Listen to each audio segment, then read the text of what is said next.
Assalamualaikum warahmatullahi wabarakatuh. Sahabat Hikmah, bermain merupakan satu hal yang disukai anak-anak. Nah, ada banyak permainan tradisional yang masih eksis hingga sekarang. Salah satunya mainan kincir angin. Walaupun sederhana, ternyata masih asik dimainkan anak-anak hingga sekarang.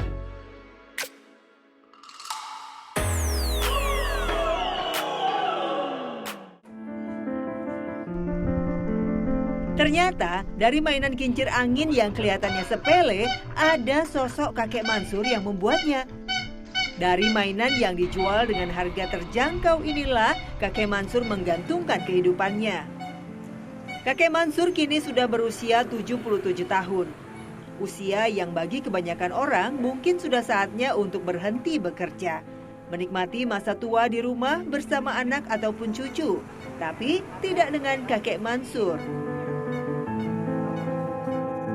Semenjak sang istri tercinta meninggal dunia, ia harus hidup sendiri. Bahkan anak-anaknya pun sudah berpisah dengannya. Sehingga kakek berpikir, siapa lagi yang bisa menghidupi dirinya kalau bukan ia sendiri. Seperti yang diriwayatkan dalam hadis, sesungguhnya Allah Ta'ala senang melihat hambanya bersusah payah, lelah dalam mencari rezeki yang halal. Selain menjual mainan kincir angin, kakek Mansur juga menjual donat dan bakpao. Semua dagangannya ini ia dapatkan dari pabrik donat dekat tempat ia tinggal. Kakek Mansur sudah puluhan tahun berdagang keliling membawa kotak yang beratnya hampir 25 kg di pundaknya. Iya, saya pernah dagang ini martabak bikin sendiri. Sekarung terigu tuh nggak habis 5 hari. Kontrakan mana bikin capek, nggak laku gitu. Tahu bagaimana? Sahabat, ini dia pabrik tempat kakek Mansur mengambil dagangannya. Kakek sudah langganan mengambil dagangannya di sini hampir 30 tahun loh. Salah satu dagangan yang paling diminati adalah donat. Langsung ke proses pembuatannya yuk. Kita buat dulu adonan yang terdiri dari tepung, ragi, gula, mentega, dan telur. Adonan ini harus terus diaduk selama 30 menit atau hingga benar-benar kalis. Setelah itu kita diamkan di wadah besar selama 1 jam hingga mengembang. Nah, adonan pun siap dicetak. Pertama, adonan dibagi menjadi bentuk lonjong lalu dipipihkan dengan alat ini. Setelah itu dibentuk dengan cetakan donat. Kita susun donat di loyang dan kembali didiamkan selama 1 jam. Donat-donat ini nggak digoreng loh sahabat. Kita akan memanggang donat di dalam oven, tentunya lebih sehat ya. Setelah donat selesai dipanggang, tinggal disusun di dalam kotak bersama dengan bakpao dan juga mainan kincir angin. Pagi buta selepas sholat subuh, kakek Mansur sudah mengambil dagangan ke pabrik untuk ia jual. Kakek Mansur berkeliling dari pagi hingga sore hari. Ia berjalan kaki berkilo-kilometer demi menghabiskan dagangannya. Memikul dagangan sangat berat yang seharusnya tidak dilakukan oleh seorang kakek tua. Meskipun anak-anaknya sudah bekerja, tapi mereka tidak pernah mengunjungi kakek. Banyak orang sepantaran kakek yang juga sudah berhenti bekerja. Tapi beda dengan kakek, ia tetap bekerja keras di usia senjanya ini. Diriwayatkan dalam hadis Rasulullah bersabda, usia umatku muslim antara 60 hingga 70 tahun dan sedikit sekali dari mereka yang melewatinya. Maka dari itu, kakek benar-benar ingin memanfaatkan sisa hidupnya sebaik mungkin dengan ibadah dan juga bekerja. Capek juga nggak dirasa capek, asa enak aja gitu. Dinikmatin aja. Habis udah pekerjaan saya begini gitu. Soalnya anak ya masih minim gitu ya. Baru-baru buat kita anaknya dia masih bisa, yang sekolahnya, yang ngajinya gitu. Jadi nggak mau merepotkan anak saya. Merantau ke Jakarta, kakek Mansur sudah berjualan donat dari harganya yang masih 100 perak hingga kini sudah Rp2.000. Berbagai pekerjaan sudah pernah kakek lakukan, tapi justru ia malah merugi. ia tidak bisa menafkahi keluarganya dan membayar kontrakan. Ujian terus menghujani kakek Mansur. Ia kehilangan sang istri dan juga tidak mampu lagi membayar kontrakan.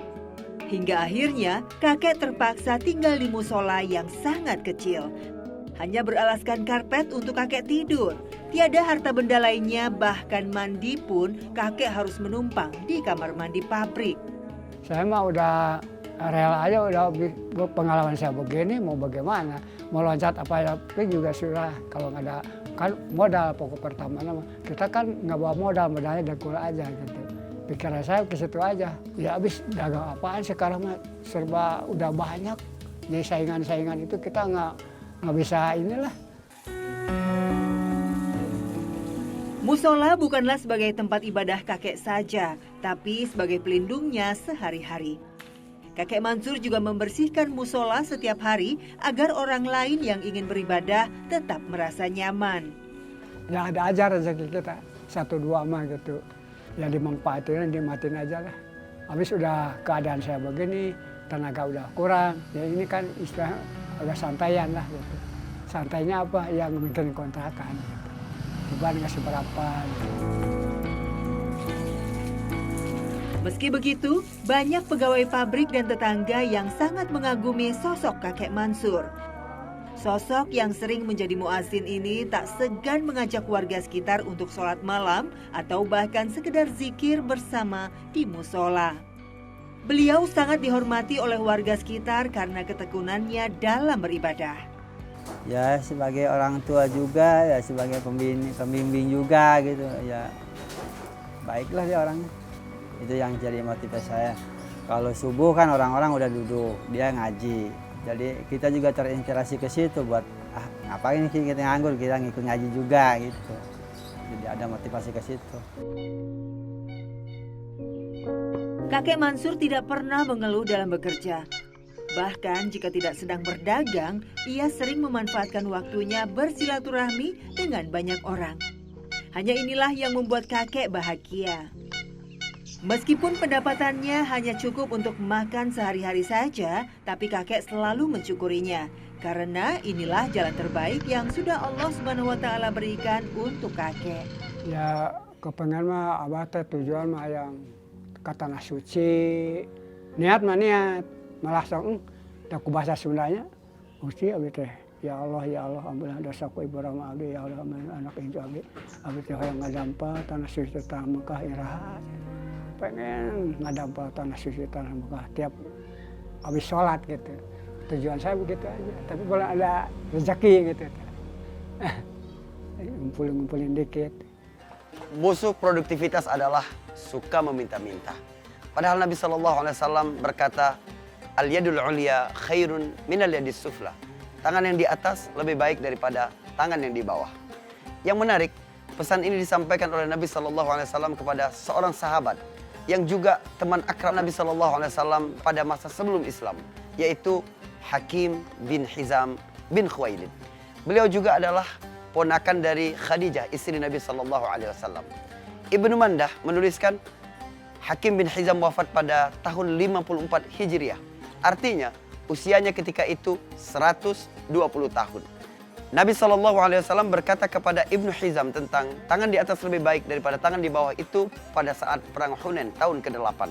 Sejak itu, Hakim bin Hizam berjanji tidak meminta apapun dari manusia, kecuali kepada Nabi SAW ketika itu.